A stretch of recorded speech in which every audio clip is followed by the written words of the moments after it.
kay nanay, bahagi ko siya ng Word of God. Alam mo nanay, ang salita ng Diyos po ito. At buong katotohanan yung salita ni Jesus. Amen? Naging tao ang salita. Sabi niya nanay, naging tao ang salita at ang salita ay siya'y nanirahan sa piling natin.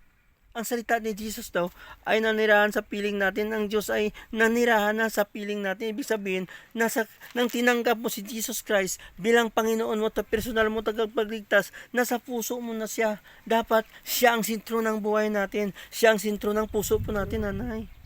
Nanay Iska. Natin. Nakita namin na sabi niya, ang kanyang kapangyarihan. Alam mo, pag si Jesus po ang kasama natin, ang nasa puso natin, nakita natin ang kanyang kapangyarihan at kadakilaan. Amen?